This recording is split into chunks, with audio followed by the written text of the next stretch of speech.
Pronto. Qualquer coisa podem me interromper, tá? Eu tô aqui para poder ver. Bom, a gente partiu lá, a gente falou nas últimas aulas, basicamente, aí sobre a cozinha sul-americana, norte-americana. A gente falou um pouquinho de cozinha, um início muito superficial aí de cozinha europeia, né? Então a gente começou falando um pouquinho de França, falou um pouquinho de Itália, falou um pouquinho de Alemanha. E logicamente que são cozinhas que vêm com uma tradição muito grande, que vem com uma forma de preparo e também que são cozinhas que vêm demonstrando técnicas, que vêm demonstrando formas diferentes de a gente produzir os pratos, né? Eu acho que o mais importante e o que a gente tem que levar em conta dessas cozinhas é basicamente todo o processo, o que a gente pode considerar como um processo produtivo, né? Um processo de alimento. Eu acho que esse é um dos pontos cruciais, porque foram cozinhas que realmente passaram por revoluções, passaram por guerras, e isso com certeza, vai influenciar no processo, isso vai influenciar na cultura, isso vai influenciar no como ver o alimento. Eu acho que hoje a gente está passando por um período que é justamente isso, né? E como a gente vê o alimento, na questão do desperdício, em outras partes também. Então, quando a gente começa a falar um pouquinho sobre essa cozinha do norte da Europa, que aí a gente vai falar também de cozinha escandinava, que é o foco principal da nossa aula hoje, a gente começa a ver algo totalmente diferente do que a gente está acostumado. Igual a gente não tem uma referência tão grande quando a gente fala assim, cozinha escandinava. Você fala assim, tipo, que é isso, né? Então a gente acaba não tendo um contato assíduo, não tendo locais para entender para poder ver esse tipo de cozinha. Para a gente poder entender aqui, a gente precisa entender o que são a formação dos países escandinavos, né? Então, não é um país só, é uma região conhecida aí como região escandinava, como cozinha escandinava. Então, nós temos a Normandia, nós temos Suécia, nós temos Finlândia, nós temos também a Islândia. Então, aí são considerados os países nórdicos. Então, para quem assistiu lá ou gosta daquela série Vikings, está muito claro aí os países escandinavos, né?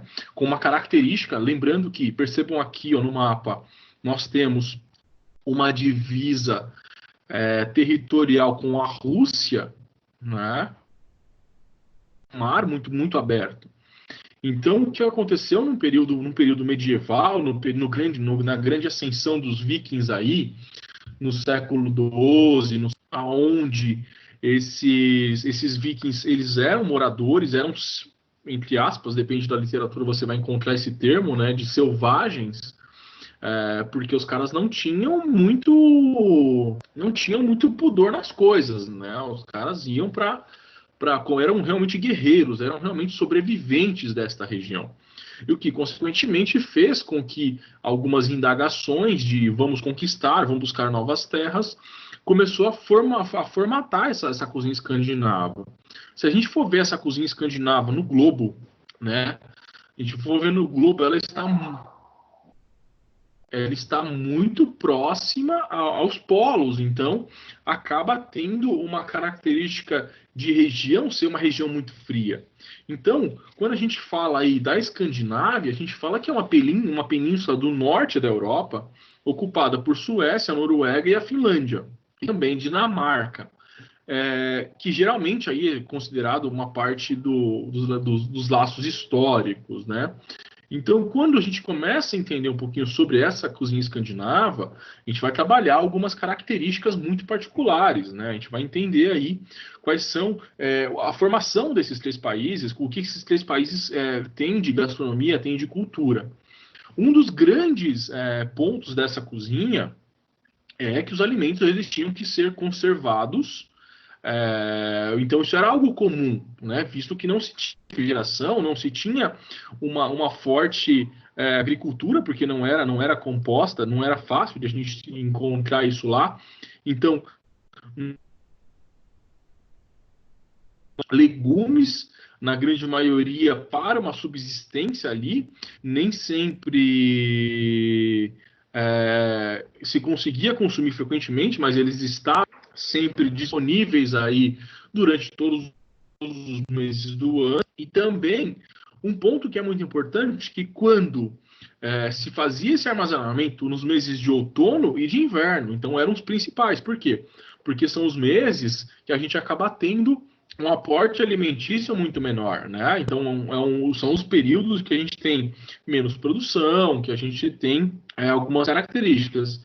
Em contrapartida, morangos, mirtilos, framboesas, eles eram abundantes no verão. Então, com a florada de verão, com a maturação de verão, nós tínhamos aí essa florada dessas frutas vermelhas. Então, vocês vão perceber muito que na cozinha escandinava, em toda essa região, nós temos uma abundância de pratos que vão levar frutas, essas frutas frescas, e todas as frutas da família das berries, né? Scramberry, blueberry, e todos os berries aí que são frutas vermelhas ou negras, né? Da família do morango. Então, essa é uma característica. Um outro ponto importante, que as batatas, ela um alimento muito importante na dieta e uma das principais fontes de carboidrato dessa cultura, o que consequentemente acabou dando uma subsistência, né? Um outro ponto muito importante, uma forma de conservação, que a gente tinha uma grande opção, uma grande fartura de peixes, aí surge, sim, aqui que é o surgimento do Gravilax. Lembrem que a gente falou de Gravilax na semana passada na aula de Rússia. Mas, posteriormente, o Gravilax ele acabou sendo muito mais exportado gastronomicamente pela Rússia. Mas a sua produção remota, sim, aos países escandinavos. Porque, como a gente falou, eles precisam ter algumas formas de conservação desses alimentos, eles precisam ter algum jeito de manter esse alimento em alguns que são meses de mais dificuldade. Então, alguns cozidos, como sopas e ensopados, a base de pescados são muito comuns, porque se a gente for relembrar o mapa aí, esse mapa ele nos mostra uma grande parte litorânea, então acaba que boa parte da subsistência vem do mar, vem das penínsulas, vem dessa característica que a gente entende como uma dieta marítima. E aí esses pratos eles podem, na grande maioria, ter uma textura um pouco mais aveludada, um pouco mais espessa, ou algumas coisas que são mais leves básicas. Então, algumas sopas, ensopado simples, né? Ou ensopado espessado com algum tipo de tubérculo, com algum tipo de vegetal, com algum tipo de legume, que também acaba sendo muito comum. E aí, a alimentação desses povos, ela acabava se intercalando entre proteínas, entre esses carboidratos. Então, as proteínas muito vivas eram porcos, carneiros, pescados, porque eles tinham, afinal, uma grande vocação para a pesca, né? Então, eles tinham um desenvolvimento para a pesca, para a caça muito aflorado, o que, consequentemente, facilitava, né? E esses animais, sendo animais pequenos, sendo animais como porco e carneiros, eram fáceis de se criar. Eram fáceis de se criar, então, por sua vez, tinha uma característica muito mais fácil disso estar na alimentação no dia a dia. Então, a qualidade do sabor sempre deliciosos, porque está relacionada aí à preparação dos fundos dos peixes naquele mesmo processo, porque, lembra, a gente acabou de ver o Gravilax ali.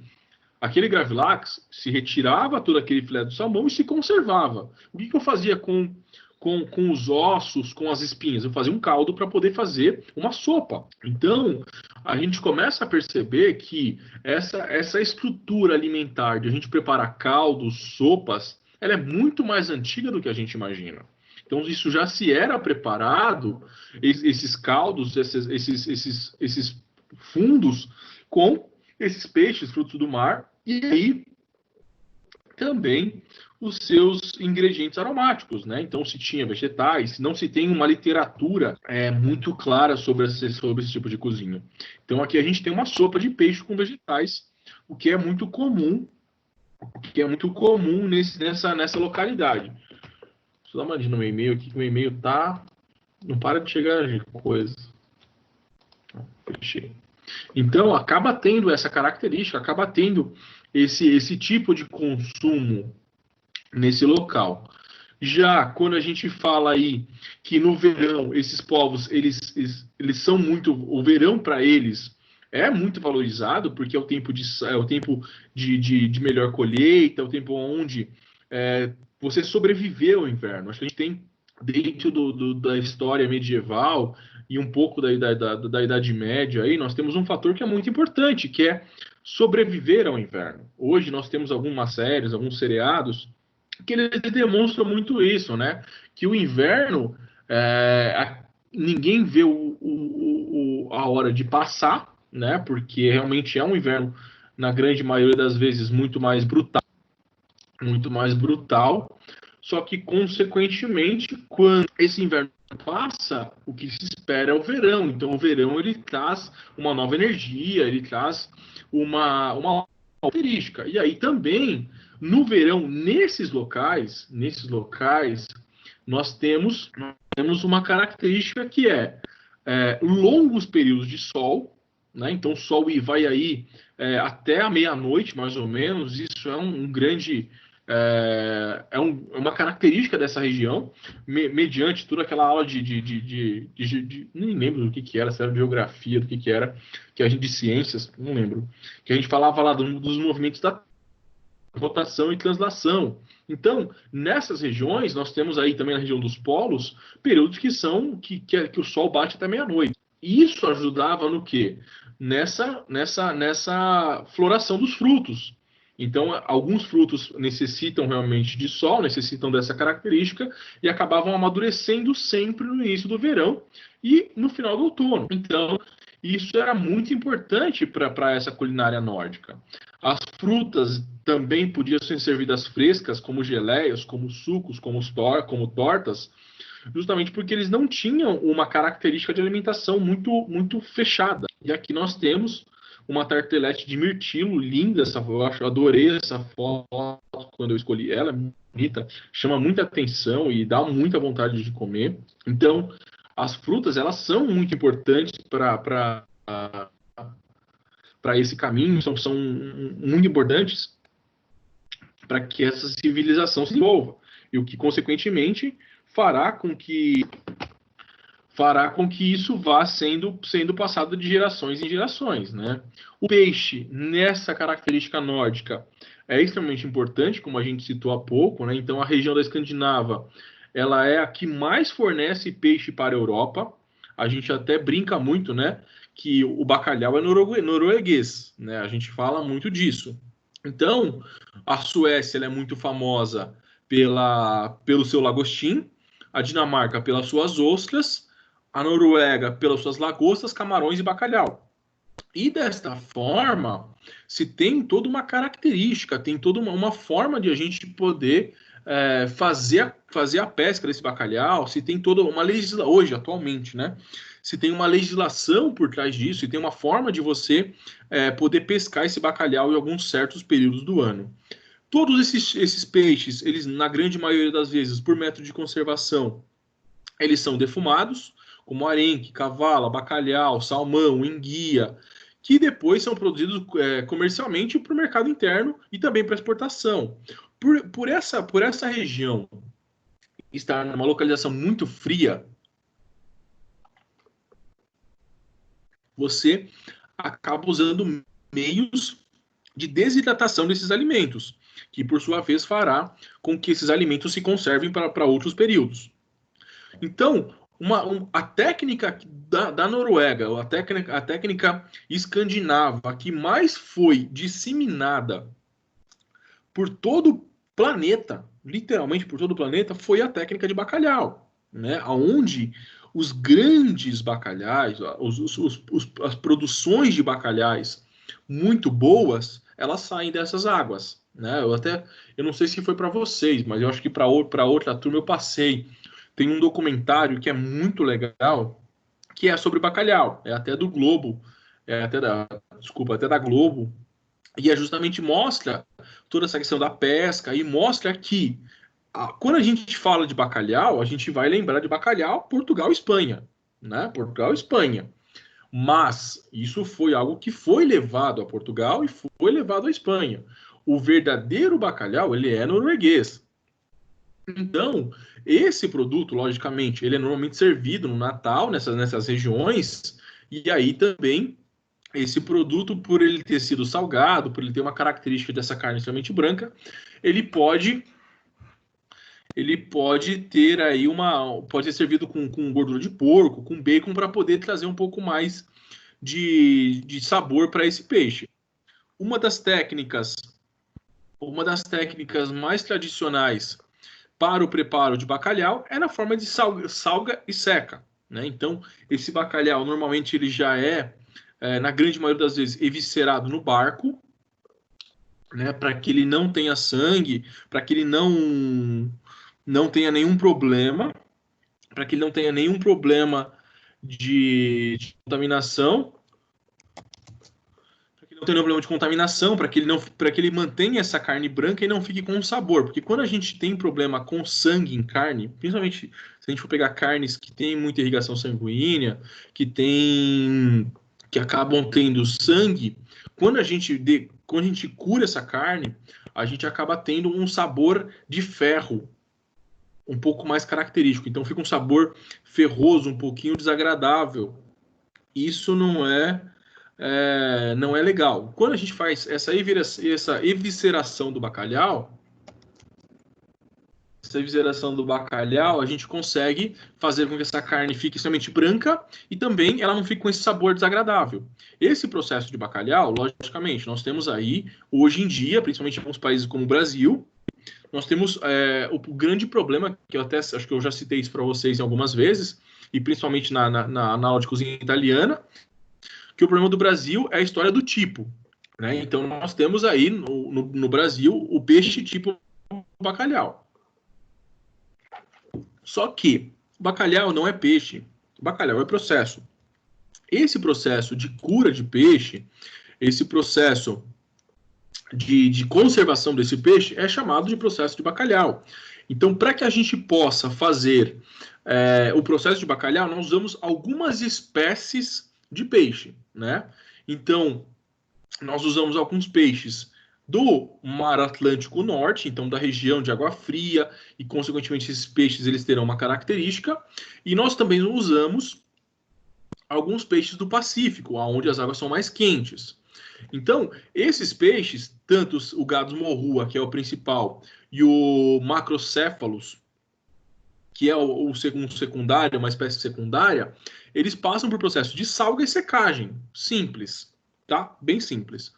E aí, os demais peixes não pertencem a essa espécie, quando são salgados e secos, recebem a denominação de pescado salgado e seco. Simples assim, né? Eu estou fazendo pirarucu. Pirarucu não é bacalhau, né? Então, quando a gente fala merluza não é bacalhau. É peixe salgado e seco, ponto. Mas aí, no Brasil, a legislação permite que a gente coloque o tipo, né? Então, aí é peixe tipo bacalhau. Esse é um dos grandes problemas.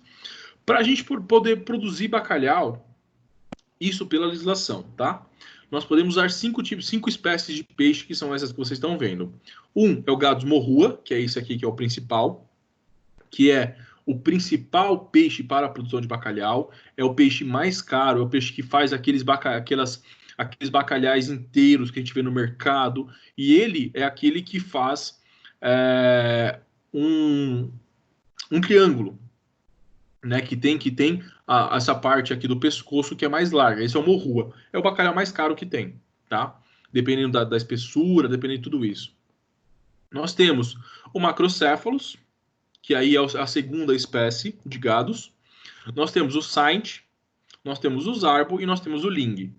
Cada um desses tipos, dessas espécies, produz um tipo de bacalhau diferente. o que, consequentemente, fará isso inferir em preço, fará inferir em característica. Esses dois, que são peixes mais esguios, que são peixes que têm uma característica um pouco mais fina, ele produzirá bacalhais normalmente em lasca, normalmente bacalhais em postas pequenas, que aí, para alguns tipos de preparações, eles não são viáveis, né? Quando a gente vai fazer, quero fazer um lombo de bacalhau ao piu-piu, eu preciso de um lombo de bacalhau. Eu não consigo pegar um pedacinho do lingue, um pedacinho de uns arbos para poder fazer, tá? Isso é importante. E aí, aqui nós temos uma posta de morrua. Percebam que, como é grossa a carne, lembrando que isso aqui já passou por processo de desidratação, então já perdeu o rende, já perdeu água, já diminuiu, já tem uma característica, de estar compactado, né? Então isso é importante. Percebam que isso aqui ele se desfaz em lascas por conta da gordura.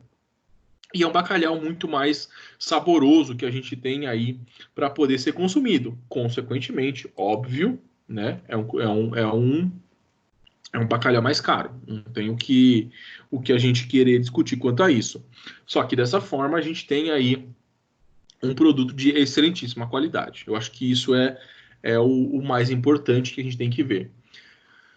Aí, quando a gente começa a falar um pouquinho de cozinha grega e do Oriente Médio, a gente começa a entrar aí numa outra característica, numa outra forma de cozinha, que é uma cozinha realmente diferente dessa cozinha escandinava, diferente dessa cozinha do norte da Europa, porque é uma cozinha de muitas civilizações, é uma cozinha de muito comércio, é uma cozinha de muitos aromas, é uma cozinha que eu arrisco a falar aí como das culturas que dentre as mundiais aí ela é a mais preocupada com a gastronomia, com a questão cultural, a questão histórica e consequentemente uma cozinha de muitos insumos, né, que se baseia basicamente nas tradições que foram desenvolvidas ao redor da sua grande variedade e da sua influência. Tudo na alimentação dessas duas culturas tem uma relação de bem-estar de quem consome com as questões que se voltam à saúde mental e do corpo. Então, na cozinha grega, nós temos o consumo de vinho muito grande e na cozinha árabe nós não temos um consumo nenhum de álcool. Então, são alguns aspectos, são algumas questões que nós temos que tomar atenção para poder conseguir entender melhor essas cozinhas. São cozinhas que têm temperos variados, com uma preocupação biológica com o corpo muito grande. A cozinha aí, ela se destaca, o que destaca não é o alimento, então não é o ingrediente, mas sim o tratamento que está sendo feito com esse insumo. E também o alimento é tido como um agente de preservação das funções corporais. Então é uma cozinha as duas, né? São cozinhas muito saudáveis, são cozinhas que têm uma característica de costumes e rituais, e aí que vão movimentar essa característica de uma cozinha mais saudável. E aí é onde a gente começa, principalmente na cozinha grega, a gente começa a ter uma questão de cozinha mediterrânea, que é o que a gente vai usar bastante. A gente vai usar bastante nas próximas 2 aulas. Então, a gente vê que essa preocupação com o colorido, essa preocupação com o ingrediente, com o saudável, com pouca cocção, a gente vai ver muito isso dentro da cozinha grega. Então, os conceitos principais dessas duas culturas, por suas características e pela incidência da religiosidade, está muito clara. Então, aí também está relativamente ligada à longevidade e o principal, o prazer do comer bem. Então, que previna doenças e também que permita qualidade de vida. Então, acho que para as cozinhas árabes e gregas, nós temos aí uma forma um olhar, um prisma para a gente poder olhar, que a gente consiga aí entender um pouquinho melhor.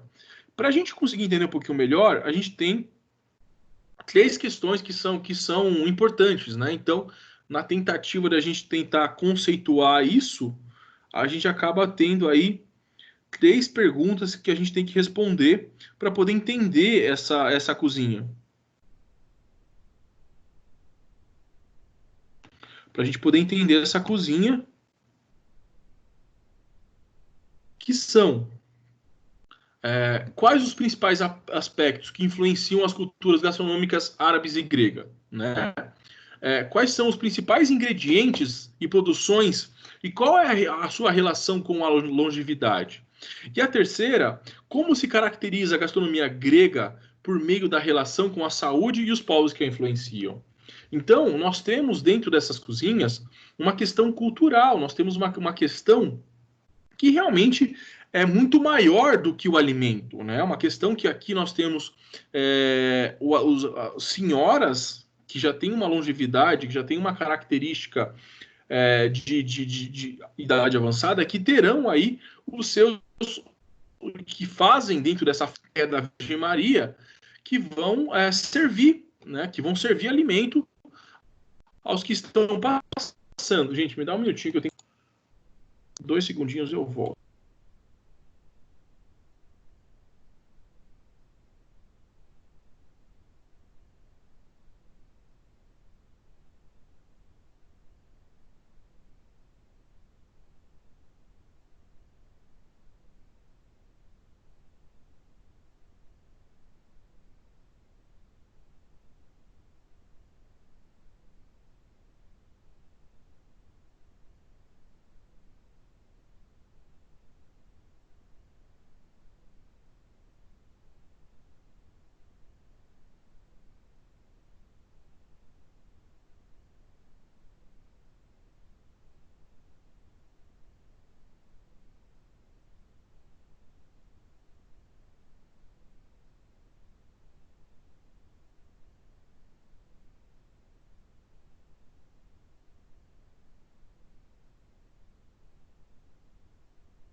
Voltei.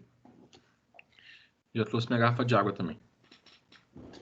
Então, quando a gente fala dessas cozinhas, a gente começa a entender um pouquinho melhor essa questão da ritualidade, essa questão da longevidade, da preocupação com o alimento. O que, consequentemente, influirá em toda essa questão da cozinha grega. A cozinha grega, ela é uma cozinha muito rica. Ela é uma cozinha que terá aí, dentro do seu consumo, o principal, né, alimentos como o próprio vinho, azeite, queijos de cabra, alimentos como pepino, tomate, cebola roxa, alimentos que têm uma questão antioxidante, que ajuda também nessa questão nutricional e também ajuda em vários aspectos que vão fornecer a longevidade. Então, dessa forma, a cozinha grega ela tem um olhar totalmente diferente para o alimento. Eu acho que isso é muito importante, isso é a primícia da cozinha mediterrânea. Quando nós falamos aí sobre a cozinha árabe, aí sim nós temos uma forma totalmente diferente de ver pela questão da religiosidade, né? Então, quando a gente fala de princípios da cozinha árabe, a cozinha árabe são vários países. A gente não consegue aí explicar o que é a cozinha árabe. Então, nós temos países que são diversos. Nós temos Líbia, nós temos Egito, nós temos Arábia Saudita, nós temos Argélia, nós temos um monte de países, Marrocos, que compõem essa cozinha árabe. O que, consequentemente, faz que essa cultura ela tem um emaranhado de particularidades, ela tem um emaranhado de sabores. Mas se a gente for olhar num espelho geral, nós temos aí como consistente as especiarias. Então, esses pratos, eles são muito perfumados, esses pratos, eles são muito característicos, e aí, consequentemente, isso veio através do período dos grandes comércios, né? Então, a gente vai ver aí os árabes sendo o meio de ligação com o comércio, com as características. Então, os árabes que trouxeram coisas da China, levaram para a Itália, trouxeram coisas da Rússia, levaram para outro lugar. E assim, eles são comerciantes natos. E o que, consequentemente, traz esse uso cotidiano. Então, eles começaram também a incorporar na sua cultura, os insumos tradicionais, né? Então, começaram a incorporar na sua cultura as especiarias. Especiarias, quando a gente vê muitas especiarias, uma vastidão de especiarias, nós estamos falando aí basicamente da cozinha da Índia, né? Só que isso acabou sendo trazido, né, pelos árabes para a sua cozinha, para suas cozinhas, né? Que não é uma cozinha só. E que, consequentemente, também influencia nas questões religiosas, visto que o árabe, a cozinha, a parte da religião árabe, ela tem várias vertentes. Nós temos o islamismo, nós temos várias, não conheço todas, tá? Nós temos várias vertentes aí religiosas, e cada uma dessas vertentes religiosas, ela tem uma forma de se trabalhar. Então, se a gente for poder definir né, essa religião árabe, as características, ela vai ser predominantemente muçulmana, que também define suas crenças, hábitos e ritos. A gastronomia árabe, ela se baseia nas principais culinárias de Síria e Líbano, inclusive são consideradas as bases desta aglomeração de receitas, e também o conceito que a gente denomina aí como alimentação de todo o povo árabe. Então, quando a gente vai buscar na literatura e não empiricamente, né, quando a gente vai buscar as referências, nós temos receitas do Marrocos, nós temos, mas esses dois países, eles acabam detendo uma boa faixa, uma boa parte dessa cozinha árabe, dessas técnicas de cozinha árabe. Então, quando a gente fala, eu acho que eu repeti o slide sem querer. Eu repeti o slide sem querer. Então, a gente tem que considerar o quê? Que cada país árabe ou não, ele tem alguns aspectos alimentares e acaba por sofrer influência dos seus vizinhos. Os árabes não são diferentes. Se a gente for voltar no mapa lá, nós temos vizinhos que são boa parte aí hindus, então acaba trazendo essa questão da Índia, né? Acaba trazendo essa questão religiosa da Índia, e o que também vai inserir aí os colonizadores, que farão com que essas características acabem mudando. Essa, eu vou ser muito sincero para vocês, é uma das minhas grandes preocupações, porque hoje, né, quando a gente começa a ver alguns tipos de cozinha, a gente começa a estudar a evolução dessa cozinha, essas cozinhas estão se modificando devido às influências externas. Então, se a gente for pegar algumas cozinhas asiáticas, a sua formação ela está sendo alterada grandemente devido à influência externa. Então, se a gente pegar a cozinha de Bangkok, se a gente pegar uma cozinha de Tóquio, se a gente pegar uma cozinha da Tailândia, uma cozinha, está sendo influenciada por esses externos. Então, isso acaba também trazendo as partes boas e as partes ruins. Na cozinha árabe, acaba não sendo diferente. Então, um dos grandes diferenciais, o povo árabe, ele é um povo muito unido. Mesmo com as interferências externas, ele acaba sendo e conquistando uma característica de preservar o seu meio, de preservar a sua cultura, dentre outros aspectos, o principal, a alimentação. Então, nós temos aí alguns pratos que a gente vê, a gente fala assim, isso aqui é comida árabe. É muito claro pra gente já. Então, se eu colocar um tabule, se eu colocar uma kafta, ou se eu colocar um tahine, se eu colocar um baba ganoush, se eu colocar um hummus, tudo isso a gente já sabe que isso é uma cozinha árabe, né? Então, a gente tem aí uma característica de sabor muito, muito peculiar da cozinha árabe. Então, nós temos como base alimentar, isso também acaba sendo em outras civilizações, o pão. Então, nós temos o pão acompanhando todas as refeições. Nós temos as esfirras, então a gente faz esse pão fechado e assa, então já tenho a parte da cafta, já tenho tudo aí para poder ser composto. Nós temos o uso do trigo quebrado, né, para poder fazer um tabule, para poder fazer algumas saladas. Nós temos também o uso de algumas pimentas, o uso de algumas pastas, e tudo isso vem sendo fomentado, vem melhorado nessa questão evolutiva dessa cozinha árabe. Então, a culinária árabe incorporou para si a mais importante característica que tem hoje, como o apreço pelos grãos integrais. Eu acho que esse é um dos grandes pontos. Por isso que quando a gente vai fazer, principalmente alguns pratos de dietas vegetarianas, veganas, a cozinha árabe ela se encaixa muito bem. Então, exemplo, eu posso fazer uma releitura de um bolinho de lentilha, em vez de a gente fazer o falafel, que é um bolinho de grão de bico, a gente faz um bolinho de lentilha, com os mesmos temperos, com as mesmas características. E a gente acaba tendo a integralidade desse... Nossa, perdão, que eu fiz alguma coisa que eu não sei o que eu fiz. A integralidade desse grão e, consequentemente, a nutrição vem junto. Então, a valorização da carne de cordeiro, cabrito, carneiro e ainda também, dependendo de países, dependendo alguns países, né, as aves e os peixes. Visto que países árabes a gente não tem o consumo muito grande de porco e também não tem um consumo muito grande de bovinos. Por quê? Uma parte é hinduísta, né? Então, o hindu ele não come carne de boi e vaca, e outra parte acaba sendo kasher, né? Acaba sendo uma boa parte judia, né? Então a gente tem isso também, uma parte muito grande nos países árabes, o que influencia na carne, não no consumo no não consumo da carne de porco e não no consumo da carne de bois.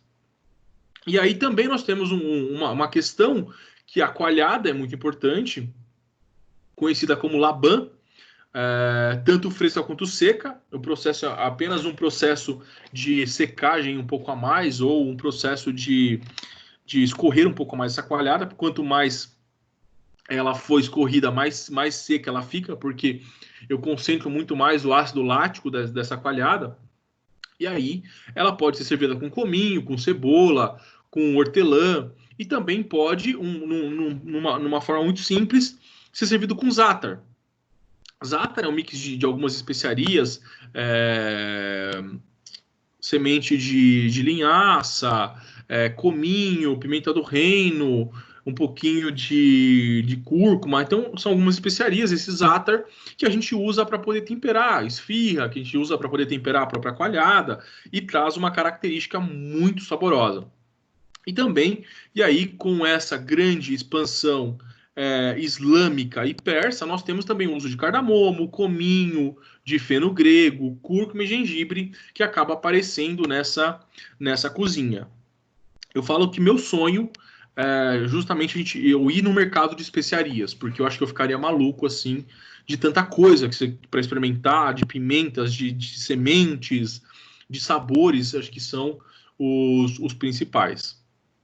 Os principais ingredientes que a gente pode mencionar aí, tratando-se da ancestralidade desse povo, além já das especiarias, nós temos frutas secas. Então a gente tem aí figo turco, damasco seco, nós temos as frutas em si secas, né, que tem uma característica também,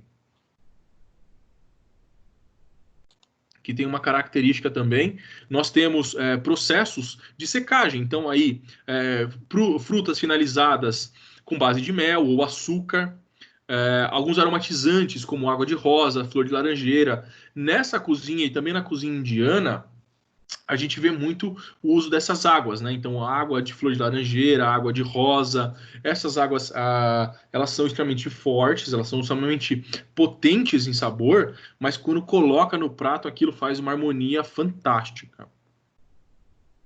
a água de rosa ela acaba sendo o principal ingrediente,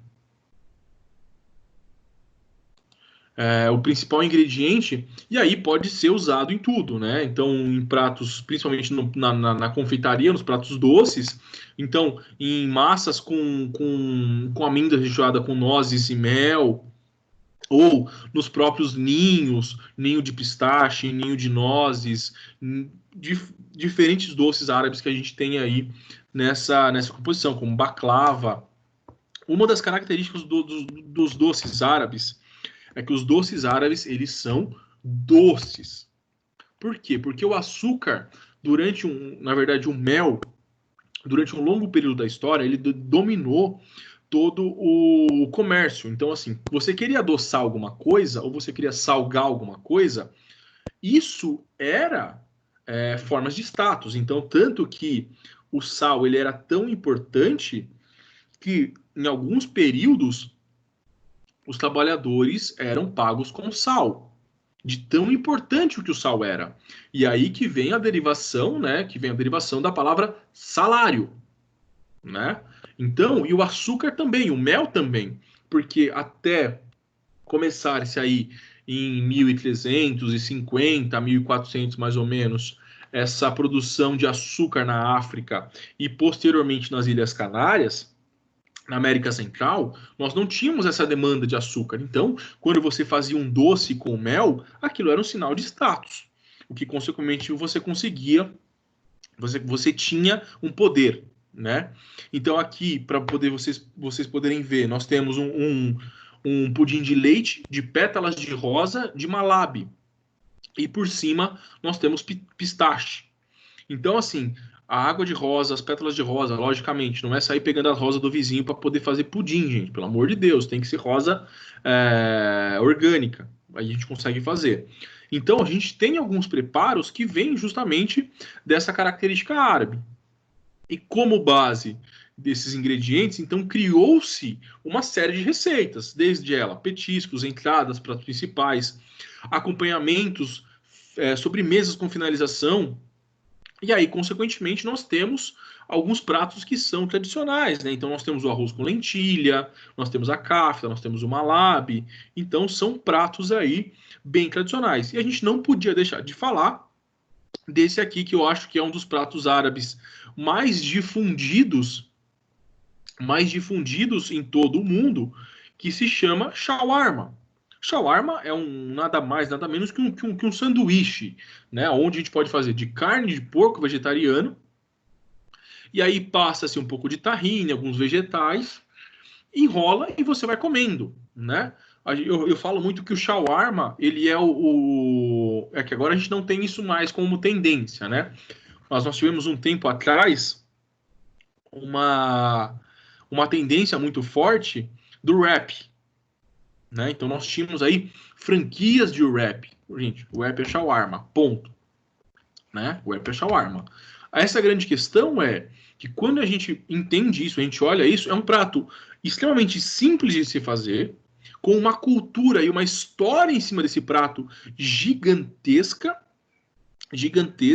e por sua vez a gente não consegue assimilar isso. Então, assim, o shawarma ele é um prato rápido, um prato que em todo restaurante árabe você vai encontrar, com certeza você vai encontrar esse prato, e por sua vez é um prato extremamente saboroso. É simples, assim, você fala assim, meu, quando você... É isso, mas é muito saboroso, porque o tempero que os árabes usam é totalmente diferente. E, logicamente, hoje em dia, com essa grande chegada de imigrantes árabes, principalmente em São Paulo, nós conseguimos ter uma degustação, diria assim, do que é a cozinha árabe tradicional. Porque por mais que a gente faça em aula, não é igual.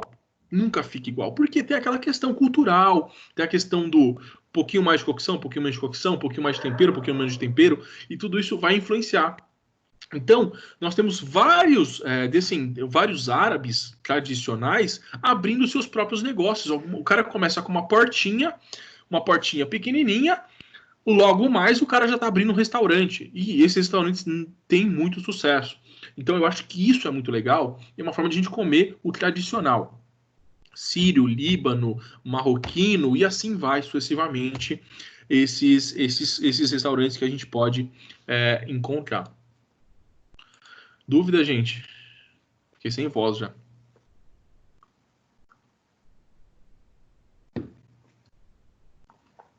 Simone, Águida, Lucinéia.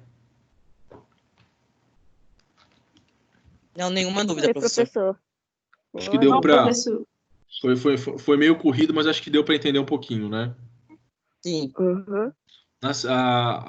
Aí na semana que vem, vamos fazer assim, só para a gente poder acordar. Porque como o Felipe marcou a reunião amanhã, e amanhã eu quero que vocês entrem na palestra, porque é muito importante, que é a palestra da moça que está no programa, que ela vai falar sobre cozinha nordestina. Então eu acho que é muito legal, ainda mais que a gente começa a relembrar um pouquinho do que a gente teve em cozinha brasileira lá no começo do semestre de vocês. Amanhã a gente entra na palestra. Eu também vou ter que estar na palestra, porque eu vou estar mediando essa palestra também. Então a gente não tem aula. Na semana que vem, eu preciso, como eu falei no começo, acho que a Lucinéia não estava. Eu recebi as informações sobre as provas DI, que vocês vão fazer a partir de quarta-feira que vem, só que eu ainda não li. Então eu preciso ler para poder entender como vai ser. Caso vocês não tenham prova na sexta-feira, a gente faz a aula desses 2 últimos módulos. Caso vocês tenham prova na sexta-feira, a gente faz essa aula antes da aula. Eu acho que é mais fácil. Aí o de amanhã eu cancelo. Pode ser? Eu acho melhor assim, porque senão a gente vai ficar correndo atrás do rabo e não vai dar muito certo. Tá joia. Tá bom, gente? Obrigado por terem vindo, obrigado por terem entrado. Precisando de qualquer coisa, vocês sabem que vocês podem contar comigo. Tem meu WhatsApp aí, já mandei o livro no grupo. Na semana que vem a gente fala um pouquinho sobre a prova. Tá bom, professor. Tá Obrigado. bom? Fiquem com Deus, se cuidem. Obrigado. Eu espero vocês na palestra daqui a pouco. Tá bom. Beijo, tchau, tchau. Tá. Beijo, Tchau. tchau. Tchau, pro. Tchau, tchau, Agda.